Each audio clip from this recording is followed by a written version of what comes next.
क्या हो रहा है, सारा का सारा धन संस्थाओं में जा रहा है, कॉर्पोरेट इंडिया में जा रहा है, शिक्षा के सिस्टम में जा रहा है, स्वास्थ्य के सिस्टम में जा रहा है। पहले सरकारी अस्पताल होते थे, एक प्रकार से वो आपके अस्पताल थे, उसमें आपको मुफ्त में इलाज मिलता था। आज सारे के सारे अस्पताल प्राइवेट हैं। कोई बीमार होता है, दलित वर्ग का कोई बीमार होता है, तो लाखों रुपए आपके जेब से निकलते नहीं निकलते, है ना? कहां जाते? प्राइवेट अस्पताल। प्राइवेट अस्पताल किसके हैं? मोदी का नहीं है, दलितों का नहीं है, पिछड़ों का नहीं है, आदिवासियों का नहीं है, अंबानी अदानी का है, अरबपतियों का है। सारे के सारे जो प्राइवेट अस्पताल है उनके मालिकों की लिस्ट दिखा दो मुझे, दलित नाम दिखा दो। इनको सरकारी जमीन दी जाती है, इनको रोज सरकारी जमीन दी जाती है, आप इनको लाखों रुपए देते हो, मगर मालिकों में आपका एक नाम नहीं है, कहीं भी नहीं। तो जाति जनगणना से ये सारा का सारा साफ हो जाएगा। इसीलिए कल मैंने पार्लियामेंट में भाषण दिया, मैंने दो चीजें कही। एक, मैंने टेक्नोलॉजी की बात की, इलेक्ट्रिक मोटर की बात की, मोबिलिटी रेवोल्यूशन की बात की, और दूसरी मैंने पार्टिसिपेशन की बात की, भागीदारी की बात की, जाति जनगणना की बात की। उसके बाद प्रधानमंत्री ने जवाब दिया, 1.5 घंटा का जवाब दिया। उस जवाब में आपने जाति जनगणना शब्द सुना? क्योंकि नरेंद्र मोदी, बीजेपी, आरएसएस जाति जनगणना नहीं कराना चाहती, क्योंकि ये देश की सच्चाई आपको नहीं बताना चाहती। और मैंने निर्णय ले लिया कि कुछ भी हो जाए, देश में दलितों को, पिछड़ों को, आदिवासियों को मैं उनकी सच्ची भागीदारी दिखाना चाहता हूं। और यहां मतलब बड़े बड़े ऊपर लिख देना चाहता हूं कि इस देश में दलितों को, पिछड़ों को, आदिवासियों को कहीं भी भागीदारी नहीं मिली। और जैसे ही आपको ये दिखेगा, जैसे ही आपको सचमुच में डेटा दिखेगा,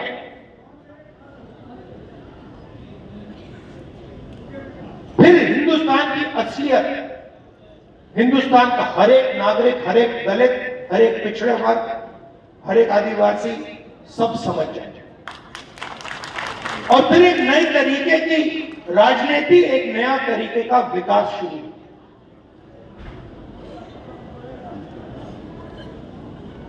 इसलिए मैं यहां आया। आप कह रहे थे, आपने मुझे बुलाया, आप कह रहे थे कि दिल्ली का चुनाव है। हां, दिल्ली का चुनाव है, उसकी जगह है, मगर यह भी फंक्शन बहुत जरूरी है। तो मैं वोट डालकर सीधा यहां आ गया। और मैं बिहार के दलितों को, पूरे देश के दलितों को कहना चाहता हूं, देखिए, ये जो संविधान है, ये हम सब कहते हैं और मानते हैं कि अंबेडकर जी की, गांधी जी की देन है, मगर इस संविधान के अंदर हजारों साल का आपका दर्द है, जो आपके साथ अपमान किया गया, जो आपको दबाया गया, जो आपको क्रश किया गया, वो सब इसके अंदर है। और यही आपको एक नया भविष्य दे सकता है, यही आपको बचा सकता है और यही आपको देश में भागीदारी, सच्ची भागीदारी दे सकता है। इसीलिए बीजेपी और आरएसएस के लोग इसको खत्म करना चाहते हैं, क्योंकि वो जानते हैं कि जिस दिन तक ये संविधान है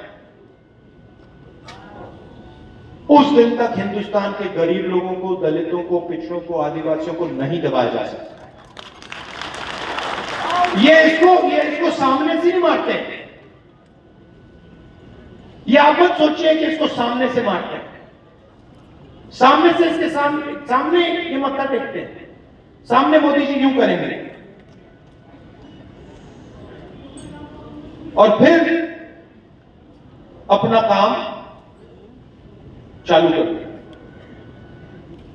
अंबेडकर जी के सामने आरएसएस के आजकल सब नेता हाथ जोड़ते हैं, मगर हाथ जोड़ते वक्त जिस चीज के लिए अंबेडकर जी लड़े, जिस चीज के लिए अंबेडकर जी ने अपनी जिंदगी दी, आपकी आबादी 15%, 16%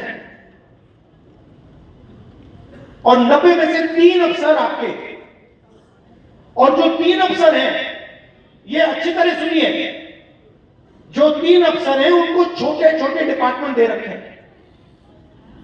और अगर हिंदुस्तान की सरकार 100 रुपए खर्च करती है बजट में, तो दलित अफसर 1 रुपये का निर्णय लेते हैं। 100 रुपए का नोट निकालिए, अगर 100 रुपए हिंदुस्तान की सरकार बजट में बांटती है, दूसरे हाथ में 1 रुपए का सिक्का पकड़िए, 1 रुपए की भागीदारी है आपकी। मैं बता रहा हूं बदलाव कैसे होगा, इसलिए मैं यहां आया हूं। 50% आबादी पिछड़े वर्ग की है, 3 अफसर उनके, 3 आपके, 3 उनके। 100 रुपए में से 5 सिक्के उनको पकड़ा दो, 100 रुपए में से 1 रुपए का सिक्का आपको और 5 सिक्के उनको। और आदिवासियों की आबादी 9%, उनको 1 रुपए भी मत दो, उनको फेंक के ऐसे 10 पैसे दो। मतलब सब मिलाकर, दलित, आदिवासी, पिछड़ा वर्ग सब मिलाकर हिंदुस्तान में आपकी भागीदारी 100 रुपए में से 6 रुपए 10 पैसे। अंबेडकर जी ने संविधान दिया, इसको खत्म करने की कोशिश कर रहे हैं।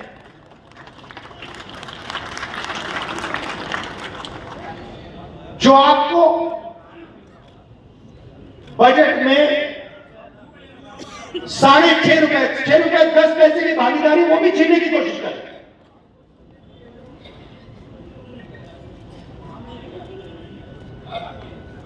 तो मेरा कहना है कि रिप्रेजेंटेशन की जगह है, मगर रिप्रेजेंटेशन जितना ही जरूरी, पार्टिसिपेशन और भागीदारी। अब सवाल उठाया किसी ने,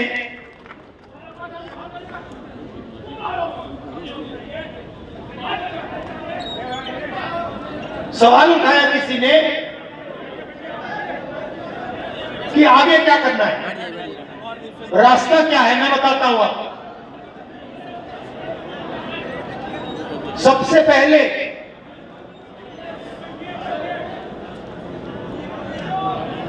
पहले यह पता लगाना है कि सचमुच में किसकी कितनी आबादी है और किसको कितनी भागीदारी मिल रही है।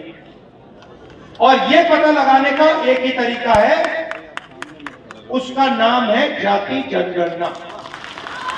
और ये बिहार वाला जो जाति जनगणना में इसकी बात नहीं कर रहा। जाति जनगणना देखना है तो तेलंगाना वाला देख लीजिए।